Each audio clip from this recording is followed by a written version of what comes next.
예수님께서 공생애를 시작하시면서 말씀을 전하셨을 때 많은 유대인들이 예수님의 가르치심에 놀라셨다라고 성경은 기록하고 있습니다.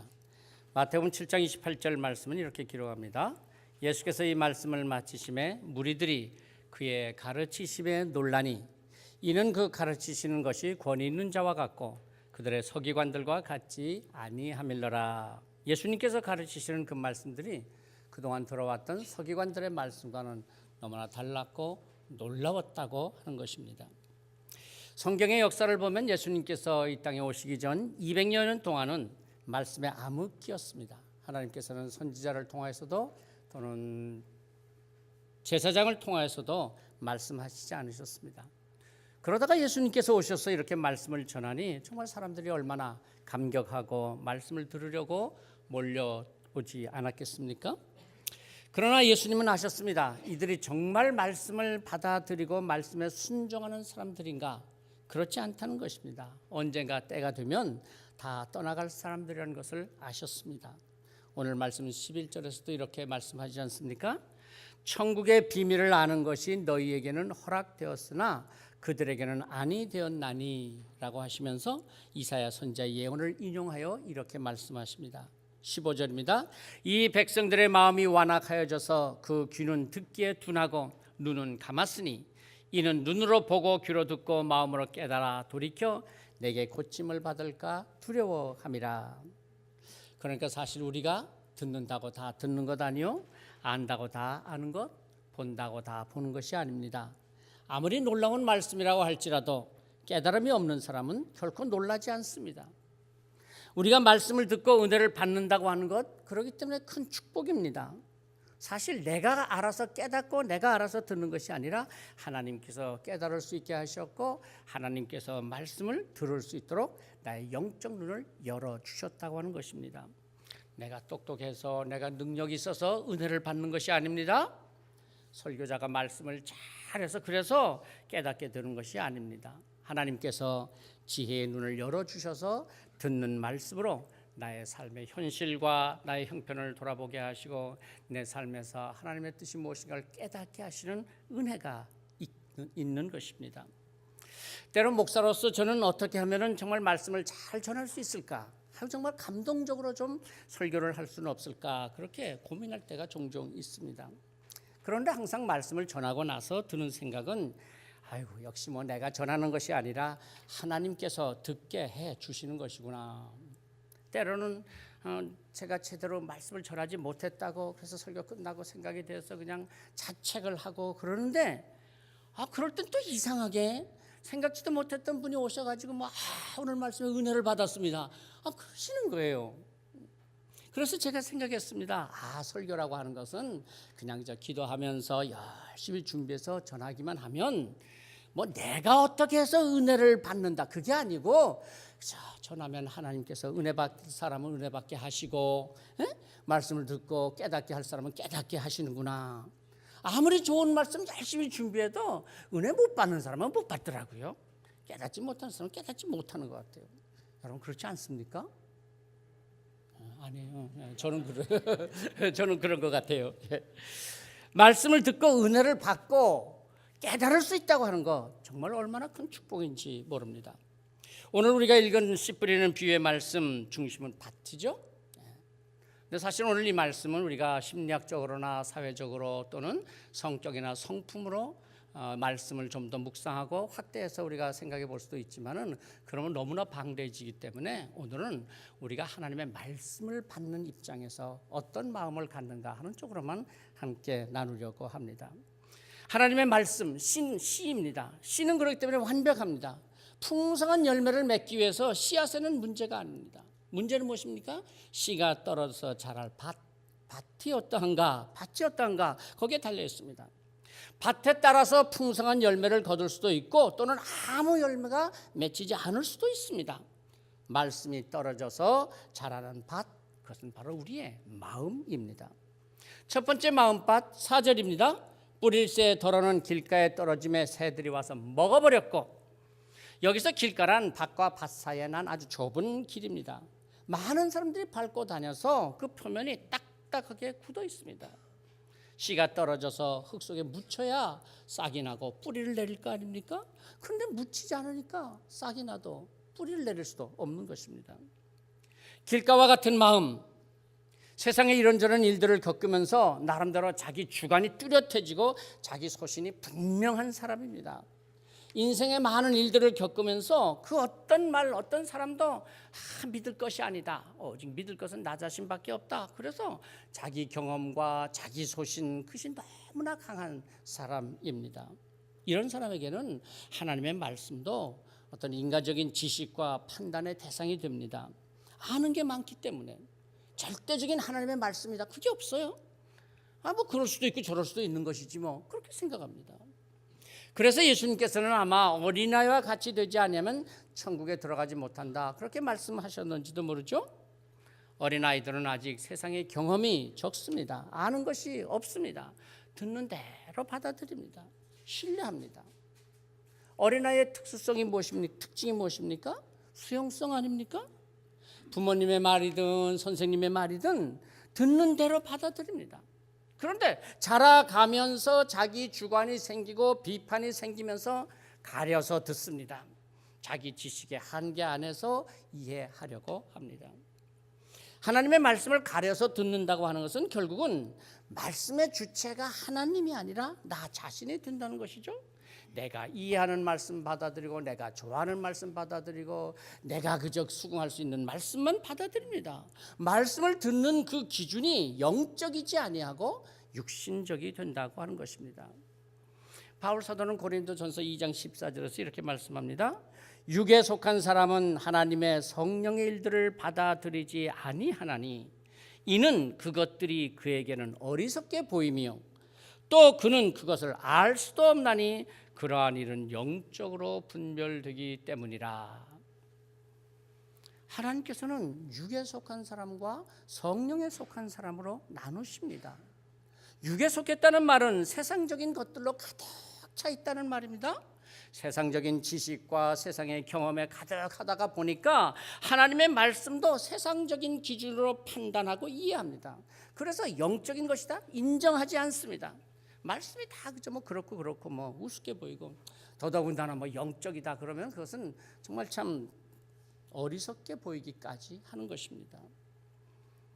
이런 사람은 어떤 계기를 만나서 성령께서 역사하셔서 그 육적인 교만이 깨지고 영적인 눈이 떠야 합니다.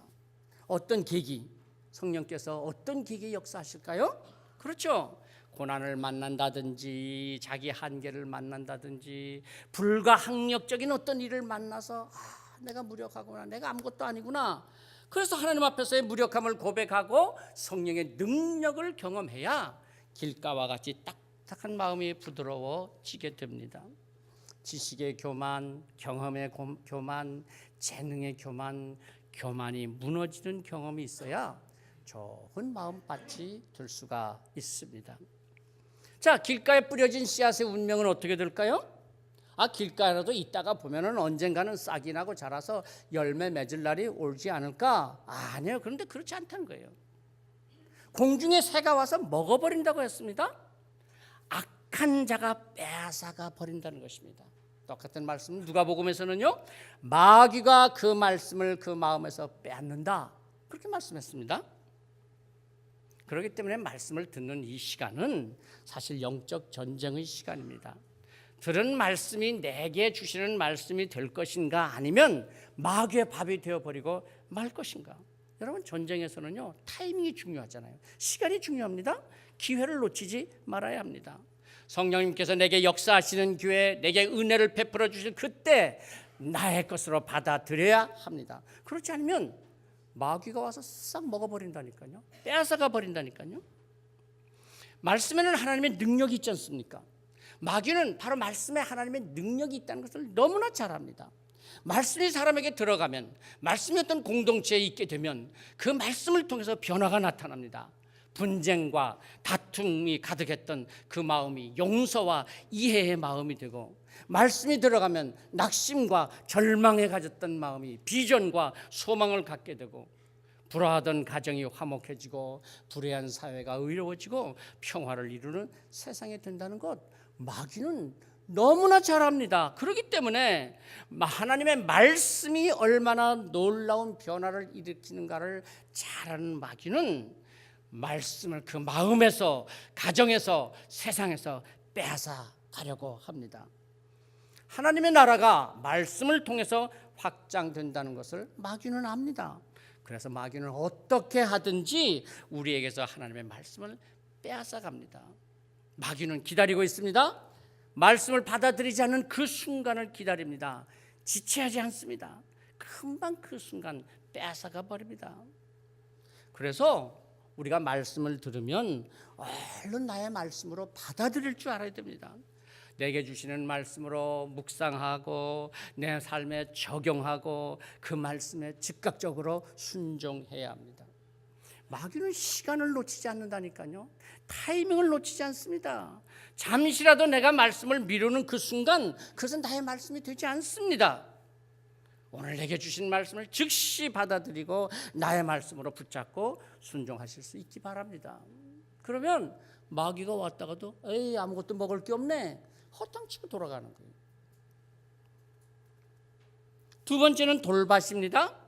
돌이 좀 섞여 있는 밭이다 그런 정도가 아닙니다. 속이 완전히 바위입니다. 바위. 근데 그 위에 살짝 흙이 덮여 있을 뿐이라는 것이죠. 살짝 덮인 흙. 그래서 씨앗이 떨어져서 싹은 나는데 뿌리를 내리지 못하기 때문에 해가 비치면 말라버리고 만다는 것입니다. 자, 예수님께서 이 말씀을 이렇게 해석하셨습니다. 20절과 21절 말씀입니다. 돌밭에 뿌려졌다는 것은 말씀을 듣고 즉시 기쁨으로 받되 그 속에 뿌리가 없어 잠시 견디다가 말씀으로 말미암아 환난이나 박해가 일어날 때는 곧 넘어지는 자요. 굉장히 감정적이고 충동적인 마음이죠. 말씀을 듣고 즉시 기쁨으로 받습니다. 빨리 반응합니다. 말씀에 깊이 감동하고 은혜를 받습니다. 그래서 열심히 교회 봉사도 합니다. 모든 사람들이 놀래서 야 대단하다 칭찬하기도 하죠. 물론 그 당시야 진실이죠. 거짓 아니죠. 근데 문제는 그 다음입니다. 여러분, 우리의 믿음이 진가를 드러내게 되는 두 가지 계기가 있습니다. 하나는 시간이라고 하는 계기고요. 또 하나는 시험이라고 하는 계기입니다. 좋은 말씀을 받았어도 돌밭의 마음은 환난이나 박해가 일어날 때 오래 견디지 못합니다. 잠시 견디다가 곧 넘어지게 됩니다. 시간을 이루지 못합니다. 믿음의 생활이라고 하는 것은 반드시 시련이 있기 마련 아닙니까? 아니, 정말 잘 믿어보고 진실하게 신앙생활을 해보려고 하면 할수록 어려움이 많습니다. 그런데 그때 돌밭의 마음은 너무나 어이없이 무너지고 맙니다. 왜요? 뿌리가 없기 때문에. 여러분, 마라톤 경주를 생각해 보세요. 처음에는 많은 사람들이 다 힘차게 선두에 서서 달립니다. 모두가 선두가 될 것 같습니다. 그런데 시간이 지나면서 서서히 뒤처지는 사람들이 생깁니다. 아니, 나중에는 불과 몇 명밖에 남지 않습니다. 숨이 차서 헐떡거리고 떨어져 나갑니다. 처음에는 대단한 믿음을 가진 것 같은데 조그만 시련이 닥쳐도 사람을 원망하고 교회를 원망하고 하나님까지도 원망합니다. 그토록 열정적이었던 그런 신앙, 헌신도 사라지고 은혜의 자리를 찾지도 않습니다. 자기가 지켜야 할 믿음의 자리, 헌신의 자리를 지키지 않습니다. 직분을 받았으면 직분에 맞는 역할을 하려고 최선을 다해야 하지 않겠습니까? 근데 그렇지 않습니다. 아니, 때로는 불신자처럼 변해버립니다. 왜 그렇게 된다고요? 말씀의 뿌리가 없어서 오래 버티지 못하고 넘어진다는 것입니다. 여러분, 크고 든든하게 서 있는 나무를 생각해 보십시오. 대부분 그 밖으로 드러난 그 부분은 전체 그 뿌리까지 합친 그 나무의 길의 3분의 1밖에 되지 않는다는 거예요. 그 나무 전체 길의 3분의 2 나머지는 그 땅속 깊이 뿌리를 받고 있습니다. 실제 드러난 그 부분보다도 뿌리는 2배나 더 깊이 땅속에 박혀 있다고 하는 것입니다. 그래서 모진 비바람이 불어도 넉넉히 든든하게 설 수 있는 것이죠. 우리가 늘 굳건한 신앙생활을 하려면 말씀에 깊이 뿌리 내려야 합니다. 겉으로 드러나지 않는 신앙의 뿌리, 그 뿌리를 든든히 내려야 합니다. 어떻게 해요? 하나님과의 깊은 영적인 교제를 통해서, 큐티를 통해서, 기도 시간을 통해서, 말씀을 나누고 딜리버를 통해서 하나님과 친밀하게 교제하며 소통해야 말씀의 뿌리를 든든히 내리고 든든히 설 수가 있습니다. 그렇지 않으면요, 말 한마디에 무슨 상처를 받았다, 시험 들었다, 뭐 흔들리고 결국 넘어지고 마는 거예요. 사실 우리가 겪는 모든 일들, 뭐 그렇게 대단하게 큰 환란이 닥치고 뭐 박해를 받고 그런 건 별로 없는 것 같아요. 그렇죠? 결국 뭐예요? 대부분이 이 말 한마디야. 이 말 한마디 때문에, 이 말 한마디에 그냥 온 신앙이 다 흔들려 버려. 여러분 윈드 서핑 하시죠? 저는 뭐 한 번도 해본 적이 없지만은요, 영상을 보면 얼마나 멋지고 대단합니까? 그 높은 파도를 이용해서 서핑을 하는 모습, 그 큰 파도 속에 빠져들지 아니하고 파도를 타고 오히려 즐기는 윈드 서핑. 우리의 신앙생활이 바로 그렇게 되어야 하지 않을까요? 어떤 시련이 온다고 해도 도피하지 말고 믿음을 지키고 교회를 지키고 하나님과 약속을 지키는 성도, 말씀에 깊이 뿌리 내린 성도들입니다. 자, 세 번째는 가시떨기 속에 떨어졌습니다. 7절입니다. 더러는 가시떨기 위에 떨어짐에 가시가 자라서 기운을 막았고. 하필이면 또 왜 가시떨기 속에 떨어질까요? 참 안타까워요. 씨앗이 가시떨기와 함께 자라갑니다. 그런데 가시떨기는 훨씬 더 잘 자라잖아요. 그러니까 금방 가시떨기가 뒤덮어버려요. 그러면 곡식은 자라지 못합니다. 함께 자라서 기운을 막았다, 그 말의 의미는요, 숨통을 막았다, 그런 의미라는 거예요. 숨통을 조이는 거예요. 22절 예수님께서 해석하신 말씀을 봅니다. 가시떨기에 뿌려졌다는 것은 말씀을 들으나 세상의 염려와 재물의 유혹에 말씀이 막혀 결실하지 못하는 자요, 그렇습니다. 싹이 나고 자라기는 하는데 결실을 하지 못합니다. 열매가 없습니다. 그런대로 줄기도 있고요, 꽃도 피었는데 열매가 없습니다. 하나님께서 많은 축복을 주셨습니다. 물질의 축복도 주시고, 건강의 축복도 주시고, 가정의 축복도 주시고, 직업의 축복도 주셨습니다. 왜 하나님께서 이런 좋은 축복을 주셨을까요? 왜요?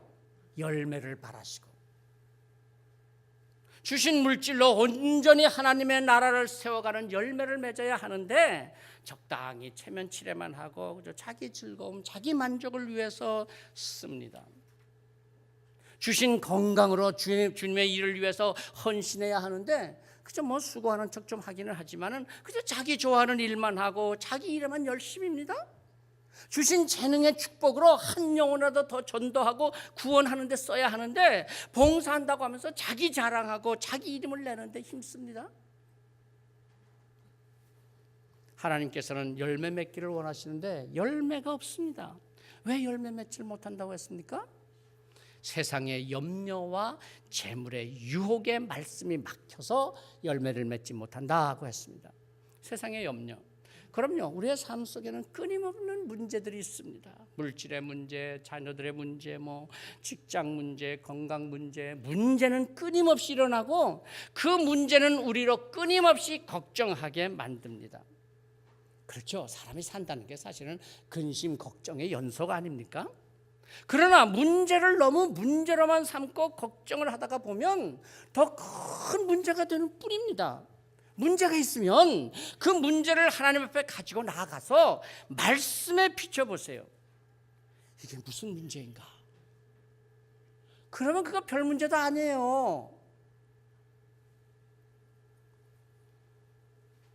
말씀으로 그 문제를 묵상해 보세요. 해결점이 보입니다. 그런데 말씀으로 묵상하지 아니하고 그냥 문제만 붙들고 묵상합니다. 씨름합니다. 세상의 염려, 말씀이 열매를 맺지 못하도록 가로막는 것이 됩니다. 마귀는 우리에게 문제를 던져놓고 기다립니다. 문제를 가지고 씨름해라. 이거 큰 문제다. 그래서 우리는 문제를 붙들고 씨름하느라고 말씀에 집중하지 못합니다. 문제를 붙들고 염려하느라고 우리의 모든 영적 에너지를 다 소진하고 나면 말씀도 생각나지 않냐고 기도하고 싶지도 않고 깊은 절망의 나락으로 떨어져서 결국 스스로 포기해버리고 맙니다. 마귀가 기다리는 결과입니다. 하나님께서도 우리가 걱정을 많다고 하는 것을 잘 아십니다. 우리의 물질 문제도 아시고요, 건강의 문제도, 자녀의 문제도, 아니 앞으로 어떻게 살아가야 할까, 삶의 문제를 잘 아십니다. 그러니 말씀을 들을 때 말씀에 집중하십시오. 걱정과 염려로 빠져 있으면 말씀에 집중하지 못하게 합니다. 그게 마귀의 전략입니다. 생각해 보세요. 하나님께서 우리의 걱정과 염려를 다 아시는데 왜 그냥 두시겠어요? 베드로 사도는 이렇게 말씀합니다. 베드로전서 5장 7절입니다.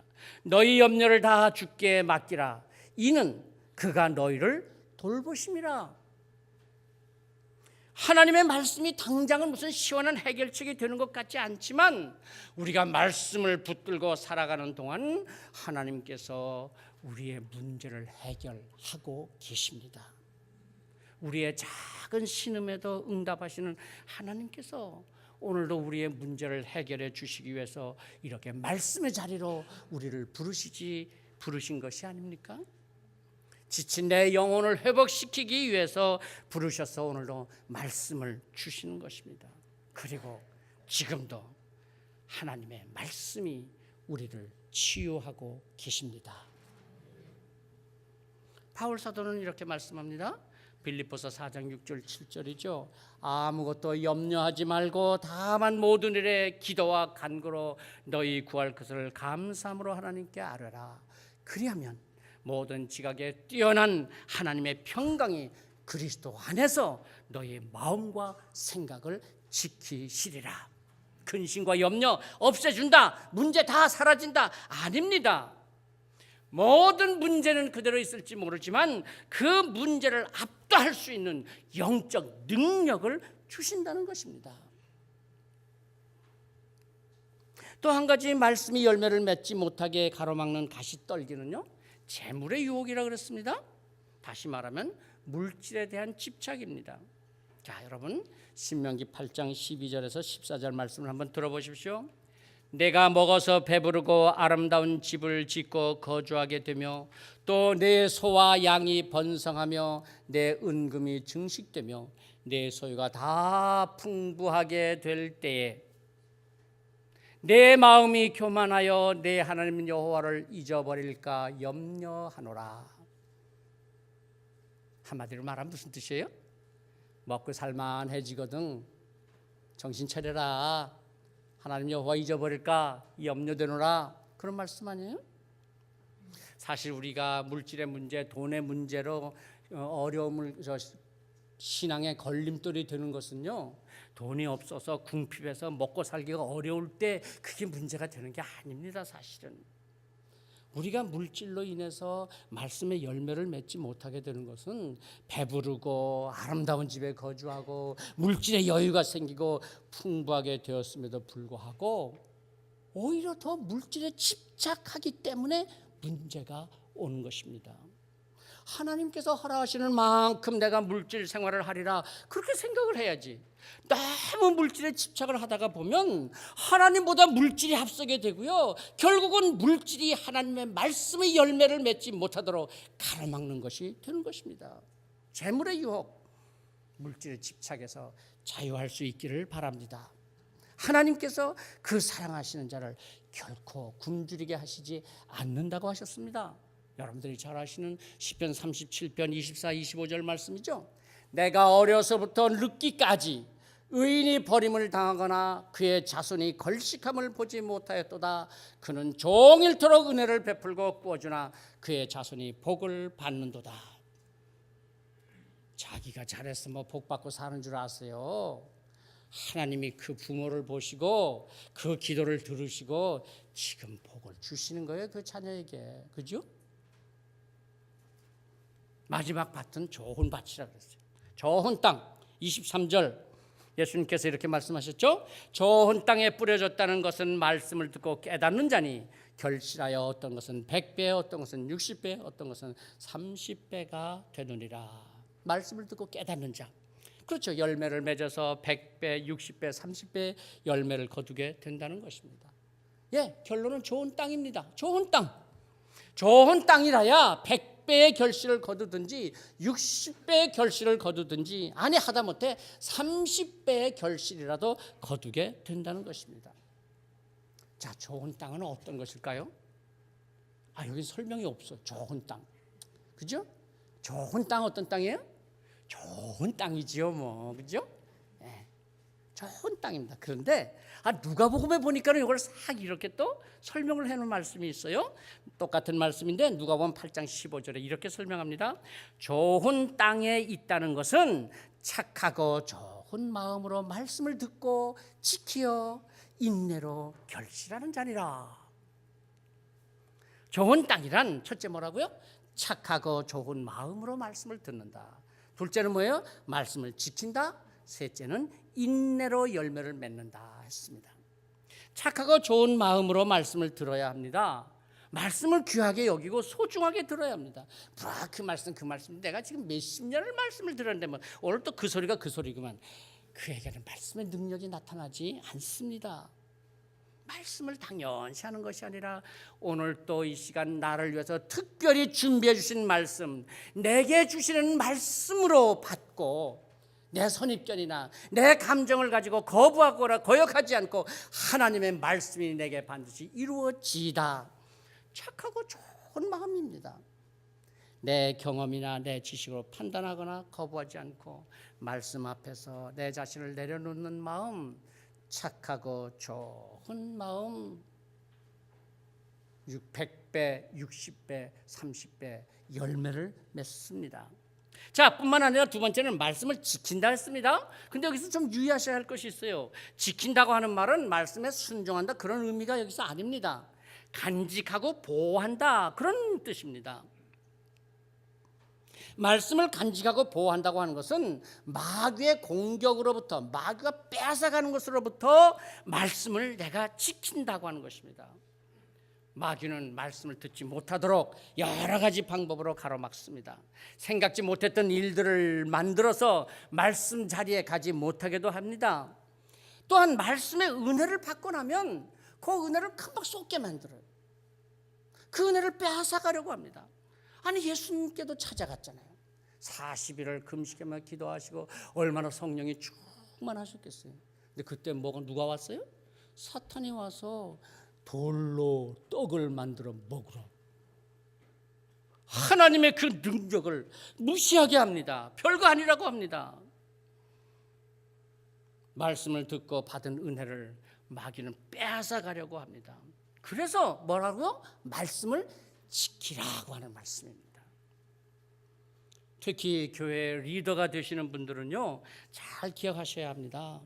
우리가 직분을 받고 사역을 잘 감당하다가 보면 나도 모르게 내가 신앙적으로 대단히 성숙한 줄로 착각합니다. 근데 그 순간 마귀가 틈을 탑니다. 우리에게 교만을 줍니다. 그렇게 착하고 좋은 마음, 처음 말씀을 받던 그 마음들이 다 사라집니다. 그래서 넘어지게 됩니다. 초신자가 넘어지는 것보다요, 중직자가 넘어지면요 더 큽니다. 받은 은혜가 더 크니까요. 세 번째는 인내로 결실한다고 했습니다. 말씀은 인스턴트 식품이 아닙니다. 금방 효력이 나타나는 게 아닙니다. 말씀을 품고 내게 주신 말씀으로 붙들고 인내하고 묵상하고 기다리면 열매가 나타납니다. 에스겔서 36장 26절 말씀, 우리가 너무나 좋아하는 말씀이죠. 또 새 영을 너희 속에 두고 새 마음을 너희에게 주되 너희 육신에서 굳은 마음을 제거하고 부드러운 마음을 줄 것이며, 새 영을 주신다고 합니다. 굳은 마음을 깨뜨리시고 부드러운 마음을 주신다고 하십니다. 말씀을 받아들일 수 있는 마음을 주십니다. 그는 말씀을 그대로 받아들이게 되고 풍성한 열매를 맺게 됩니다. 이 한 해 우리 모두 좋은 땅, 우리의 마음의 밭을 잘 가꾸어서 하나님께서 우리 마음에 주시는 축복의 씨앗들이 풍성한 열매를 맺는 한 해가 되기를 기도하십시다. 함께 우리 묵상으로 기도합니다. 하나님, 나의 마음밭을 좋은 땅이 되게 하여 주셔서 내가 받는 말씀의 씨앗들이 풍성한 열매를 맺는 이 한 해가 되게 하여 주옵소서. 기도합니다.